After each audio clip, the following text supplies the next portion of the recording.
નમસ્કાર. ગુજરાત રાજ્યના 1.10 લાખ કરતાં વધારે આંગણવાડી કર્મચારી બહેનો, સ્વાગત છે તમારું આજના ગુજરાત રાજ્યના આંગણવાડી સમાચાર સાથે આપણી આ યુટ્યુબ ચેનલમાં, જેનું નામ છે ગુજરાતી જીકેની જમાવટ. તો એક બાજુ આપ સૌ બહેનો છેલ્લા 2 દાયકાઓથી પોતાની માનદ વેતન વધારા સહિતની જે પડતર માંગણીઓ છે તેને લઈ અને સરકારો સામે ઝઝૂમી રહ્યા છો, ત્યારે ગુજરાત રાજ્યમાં આ જિલ્લામાં જે છે તે એક મસ્ત મોટું કૌભાંડ જે છે તે બહાર આવ્યું છે. સરકાર દ્વારા આપ સૌ બહેનોના પગાર વધારાને લઈ અને અવારનવાર અનેક તર્ક વિતર્કો અને અનેક કારણો આગળ ધરી અને આપ સૌ બહેનોને અવગણવામાં આવે છે, ત્યારે આ રાજ્યમાં લાખોનું કૌભાંડ જે છે તે સામે આવ્યું છે, જેનાથી જે છે તે આપ સૌ બહેનોને પણ અસર થઈ શકે છે. જાણીશું આજના વિડીયોમાં વિગતવાર કે દેશના રાજ્યના કયા જિલ્લામાં જે છે તે કૌભાંડ આચરવામાં આવ્યું છે, શું છે આ કૌભાંડની સમગ્ર હકીકત, તેને લઈ અને આજના વિડીયોમાં આપણે વિગતવાર ચર્ચા કરીશું. તો આજના આંગણવાડી સમાચારમાં આપ સૌ બહેનો અંત સુધી બન્યા રહેશો, અને જો ચેનલમાં તમે નવા સબસ્ક્રાઈબર હોય તો બહેનો અમારી ચેનલને સબસ્ક્રાઈબ કરવાનું ભૂલશો નહીં. તો વાત કરીશું ગુજરાતના રાજકોટ જિલ્લાના. તો રાજકોટ જિલ્લા પંચાયતના આંગણવાડી બાળકો માટે ICDS યોજનામાં લાખોનું કૌભાંડ સામે આવ્યું છે.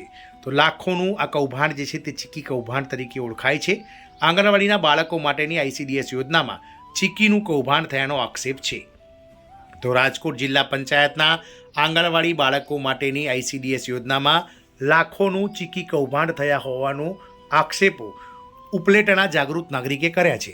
નાગરિકે આ પુરાવાઓ તપાસ અધિકારી સમક્ષ રજૂ કર્યા છે, અને તે મુજબ ICDSના પ્રોગ્રામ ઓફિસર પર ગંભીર આક્ષેપ છે કે તેમણે 31/1/2025ના રોજ ચીકીનો વર્ક ઓર્ડર આપ્યો હતો, અને તેના બીજા જ દિવસે એટલે કે તારીખ 1/2/2025ના રોજ લાખોનો માલ સપ્લાય થઈ ગયાના બિલો મંજૂર કરી દીધા હતા. હવે મુદ્દો એ છે કે 24 કલાકમાં આટલો મોટો જથ્થો બનાવવો, પેકિંગ કરવું અને પહોંચાડવો અશક્ય હોવા છતાં કાગળ પર બધું બરાબર બતાવી સરકારી તિજોરીનો ચૂનો ચોપડાયો હોવાનો આક્ષેપ છે. આ બાબતે ન્યાયી તપાસ થાય તો અનેક ચોંકાવનારા પરિણામો સામે આવી શકે છે. મહિલા અને બાળ વિકાસ સમિતિના ચેરમેન તેમજ IAS અધિકારી પર પણ આક્ષેપ કરવામાં આવ્યો છે કે કૌભાંડ રોકવાના બદલે તેમણે કથિત રીતે આરોપીઓને ક્લીનચીટ આપવાનો ખોટો રિપોર્ટ તૈયાર કર્યો અને પુરાવાઓ સાથે ચેડા કર્યા છે. આ બાબતે તેમની સામે ભારતીય ન્યાય સંહિતાની કલમ 238 અને ભ્રષ્ટાચાર નિવારણ ધારા હેઠળ ગુનો નોંધવા માંગ કરાઈ છે. કૌભાંડમાં સામેલ 3 મંડળો દ્વારા રજૂ કરેલા લેબ રિપોર્ટમાં પણ ગોલમાલ થઈ હોવાના આક્ષેપ કરવામાં આવ્યા છે. આ કૌભાંડના પડઘા છેક ગાંધીનગર સુધી પડતા મુખ્યમંત્રી કાર્યાલયના સીધા આદેશ બાદ તપાસનો દોર અમદાવાદના ગુજરાત રાજ્ય સમાજ કલ્યાણ બોર્ડના વિભાગીય નિયામકને સોંપાયો હતો. આ મામલે સરકાર અને વિભાગને કડક અહેવાલ રજૂ કરવાની અરજદારને ખાતરી આપી હોવાનું પણ જાણવા મળે છે.